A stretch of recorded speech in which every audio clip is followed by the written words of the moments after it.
Right, hello everyone. So I recently posted the video of me being an atheist. It's kind of questioning God, do I struggle to believe? Hey ZB. I do want to show my audience, well, one audience member. Hey ZB. Oh, you cute. So obviously when I posted that, I expected people to comment. I want people to comment their views, what they believe. I find it interesting. I want to learn about these things. I think one thing I realised is that I prefer the psychological bit of it, of why people believe, not really believing myself, why people believe different things and whatnot. That's not what this video is about, so I'm not going to talk about that too much. So yeah, I expected people to talk. I expected religious people to come in to the comments. What I didn't expect was for my comment section to become a living, breathing case study of why I really don't like religious people. Obviously not all. There were a few people who were kind, just given their reason for belief. The ones that I really didn't care for were the paragraphs. There were a fair few religious folks who wrote paragraphs. I skimmed them because a lot of them were repeating just the same things over and over again. So I read the shorter ones that were saying the same thing and replied to a good amount of those. So yeah, that first video was about my struggles with God and with belief. But this video is about my struggles with the fan club. In the last video, I think the only thing I said about religious people is that there's a lot of the ones that I've met don't practice what they preach, basically. And it's just a personal bias that's made me struggle a bit more with religion.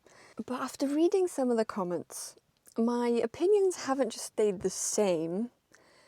It's done a complete backflip into a dumpster fire. I knew this before, but some of those comments really made me realise how absolutely insufferable some of those specific religious people are. And I know anyone watching this, if you're atheist, agnostic, religious, you know the ones I'm talking about. Insufferable is the only way to put it. Now I screenshotted just a few comments that stood out to me. You'll see why. Because 98% of the comments were positive, even if they didn't agree with me. Let's start with a bit of a classic. This one is like the Yoda of religious gaslighting. There is no try. You either wanted it or you didn't. If you really wanted to know God, he would have seen it and revealed himself to you, and you would have no doubt. Wow. Sorry, I didn't realise I was dealing with a mind reader who also happens to be God's personal secretary. This is what we call a unfalsifiable claim. If I say, I searched for 10 years and found nothing, you just say, well, you didn't really want it.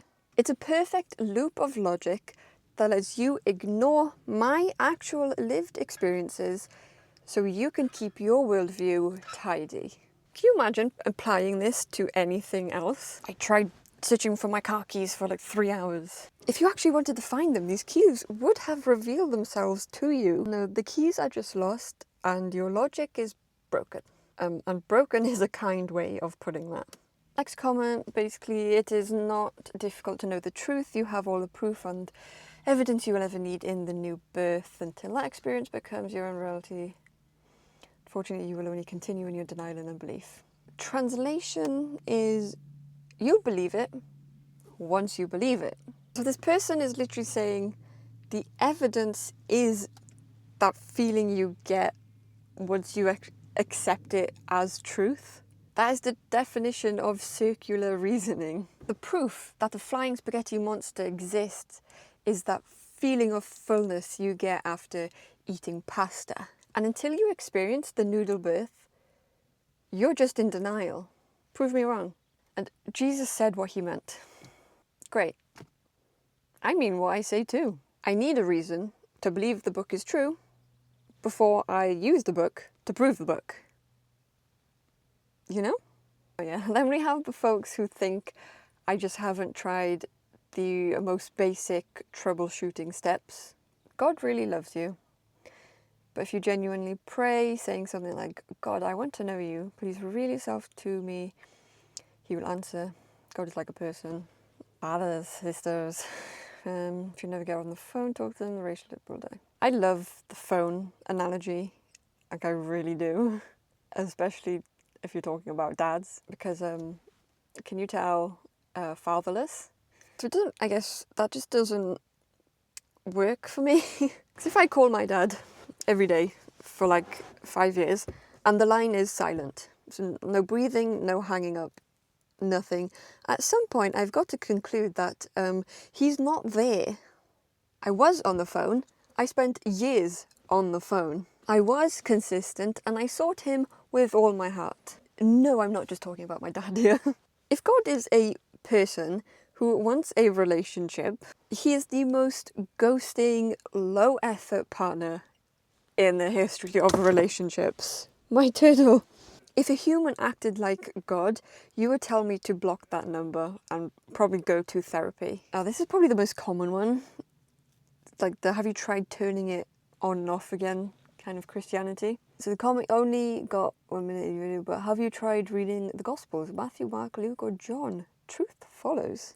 First of all, I love that you only watched a minute and decided, I know what you need. But here's the kicker. I have read the Bible. All of it. Probably more than a lot of Christians have. And that's the problem. A lot of Christians seem to treat the Bible as like a terms and conditions iPhone update. Scroll to the bottom, take a green. Obviously you don't actually read what it says. I've read the fine print, and the fine print is horrific. I've actually got a whole video planned reading the Bible, so hopefully within the next couple of weeks that will be out. I've got more comments than I thought I did.